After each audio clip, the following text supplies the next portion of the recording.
Salut, c'est Guillaume de la chaîne Mon Corps en Avant. Aujourd'hui, on va parler du coaching. Pourquoi pour moi c'est important? C'est toujours dans cette petite série de vidéos sur coaching, mentor et psychologie. Si pour toi la kinésithérapie, le sport, la nutrition et la psychologie c'est important, abonne-toi à cette chaîne. On se retrouve tout de suite pour cette vidéo.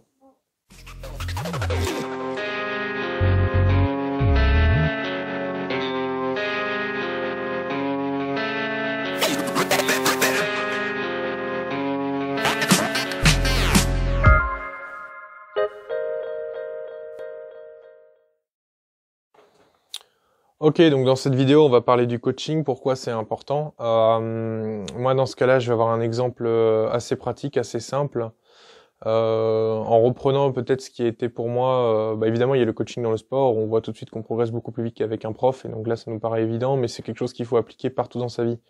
Moi, quand j'ai commencé à travailler dans la kinésithérapie, j'ai eu beaucoup de chance, c'est qu'en fait, il y avait beaucoup de postes, beaucoup de places, et donc c'est moi qui avais le choix, et le cabinet que pourtant j'ai fait qu'un seul cabinet, et parce que le cabinet, il y avait des enseignants dans la kinésithérapie, ils étaient spécialisés dans plusieurs domaines, ils me paraissaient bons, intéressants, j'avais des bons échos aussi sur le cabinet, donc j'y suis allé directement. Et l'énorme avantage, c'est que c'est des coachs, c'est pas des coachs gratuits, même si c'est en fonction, on pourrait dire que c'est des coachs gratuits, tu leur donnes une rétrocession parce que tu utilises le cabinet. Et comme c'est des mecs sympas avec qui tu t'entends bien, et tu leur poses des questions et tu as un retour en fait. Donc c'était super intéressant et moi ce qui m'a surtout aidé c'est que par exemple quand on a un problème d'épaule, ah bah ouais tiens il a une douleur en élevant comme ça, toi tu démarres dans la kiné, tu comprends pas pourquoi. Bon bah tu vas voir ton collègue, il dit ah ouais mais attends, est-ce que t'as regardé s'il a des bons éleveurs de l'épaule, t'as regardé les tensions sur le trapèze, t'as regardé son supraépineux, t'as regardé l'infraépineux, point de tension, t'as regardé sa force des rotateurs externes, internes, il est comment, qu'est-ce qu'il a eu, est-ce qu'il a une blessure, son acromion. Tu ressors avec une liste, oula, plein de trucs comme ça, boum boum boum boum boum, tu notes. Y en a un que t'as pas compris, l'acromion, ouais tu fais comment, ouais bah t'appuies ici comme ça, hop tu mobilises et puis voilà. Et t'essayes, et puis ensuite, une fois que t'as compris les grandes lignes, tout de suite c'est génial, tu vas voir ton patient, boum boum boum, t'essayes ça. En plus, la plupart du temps, je dirais, allez peut-être, je dis un chiffre au hasard, on va dire entre 7 et 8 fois sur 10, les pistes qu'on t'a données effectivement améliorent le traitement, et donc ton patient va tout de suite mieux. Et ça, si t'as compris là ce que je dis là, c'est en une semaine que ça se passe. Et ça prend pas beaucoup de temps. Ça veut dire que j'ai eu ma première séance d'une demi-heure lundi ou mardi. J'ai vu mon collègue mercredi. Vendredi, j'ai fait ma deuxième séance. J'ai trouvé les solutions. Tout du moins, il y a du mieux après cette séance-là. 8 fois sur 10, allez, 7 fois sur 10, cette amélioration, effectivement, elle est pertinente et elle reste. Et donc, dans ce cas-là, on continue de progresser. Et on continue sur ce chemin-là. Et ce qui est super intéressant, c'est que si on regarde, effectivement, c'est étendu sur une semaine, mais si on regarde sur le temps pris, c'est 30 minutes, plus 5 minutes, plus 30 minutes, donc c'est 1h05, allez, 1h10 peut-être, pour avoir une réponse là où finalement, avec ton patient, tu auras peut-être passé 20 séances, plus après fait une formation à côté que tu auras fait 6 mois après, plus des livres que tu auras lus, des articles, etc., pour finalement sortir un peu tard qu'est-ce qui marche chez ton patient. Et donc le coaching, en fait, c'est vraiment une manière d'accélérer tes résultats. C'est aller chercher chez un spécialiste ce qui te permet, toi, de t'améliorer.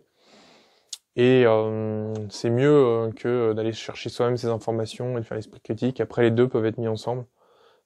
Et puis parfois il y a beaucoup d'informations qui sont très simples sur le web, hein, par exemple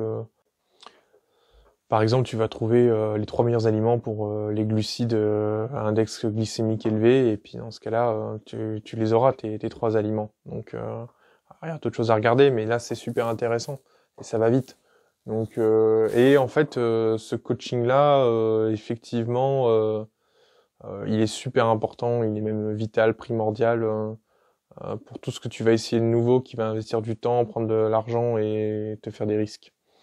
Et ce coaching, effectivement, moi j'aurais peut-être bien aimé l'avoir, puisque quand j'étais étudiant, je m'étais essayé à la freelance. C'était pas l'époque où la freelance était aussi répandu qu'aujourd'hui par Internet. Et effectivement, le service de freelance sur 5euros.com par exemple, ou sur d'autres plateformes, et ben effectivement, c'est long, c'est compliqué, il y a plusieurs méthodes à faire, et puis on fait pas les choses qui nous sont adaptées, on fait pas les choses qu'on aime, et en fait sur le long terme ça paye pas, ça marche pas. Donc voilà, c'est vraiment si j'avais eu un coach dans ce cas-là, il m'aurait dit ouais toi t'es plus comme ça, fais ça, et puis il m'aurait montré les grandes lignes pour progresser plus vite.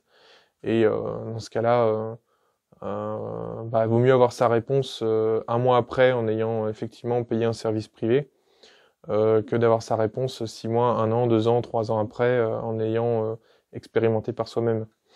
Donc parfois il vaut mieux un peu plus travailler à côté et ensuite payer quelque chose dans le privé pour avoir une réponse plus rapide. En tout cas moi c'est ce que j'ai et c'est pas forcément toujours payant, hein. Par exemple effectivement bah là si on prend l'exemple de la kinésithérapie, quand on a une douleur au niveau de l'épaule, effectivement dans ce cas-là il faut aller voir, il faut pas essayer de se soigner par soi-même, hein. Ce qui peut être intéressant c'est de prendre rendez-vous avec un kinésithérapeute. S'il a soigné, c'est bien. S'il a pas soigné et qu'on sent pas d'évolution, on change. Faut changer de thérapeute. Moi, ça m'est arrivé encore cette année où en fait, bah j'ai bien vu que c'était pas possible. J'arrivais plus à soigner une patiente. On avait fait peut-être 8 séances, 8 ou 10 et il y avait de l'amélioration, il y en a eu beaucoup sur les 3 premières et effectivement, au bout de 4 ou 5 séances, à chaque fois, elle sortait, ça allait mieux, ça revenait, elle sortait, ça revenait. J'arrivais pas à améliorer, je lui ai dit je suis désolé, il faut aller voir tel et tel thérapeute pour voir autre chose. Je lui ai donné 2 autres kinésithérapeutes et 2 autres ostéopathes par rapport à ses cervicales. Et j'ai dit il faut aller les voir pour voir si c'était intéressant et si avec eux, il y avait une amélioration, puisque là, la douleur, elle se répète. Moi, j'ai donné tout, j'ai fait avec tout mon arsenal et je n'arrive pas à avoir d'amélioration. Donc, dans ce cas-là, c'est qu'il y a quelque chose qui peut être peut-être tenté ailleurs et il faut aller voir un autre thérapeute. Voilà, c'est tout pour cette vidéo. Si pour toi, la kinésithérapie, le sport, la nutrition et la psychologie, ça t'intéresse, tu as des informations exclusives en cliquant sur le lien juste en dessous et tu rejoins l'équipe en avant. Pour des séances de coaching adaptées à tes besoins, à ton cas unique et à tes objectifs de vie, tu as mon lien dans la description et mon mail. Contacte-moi. À bientôt.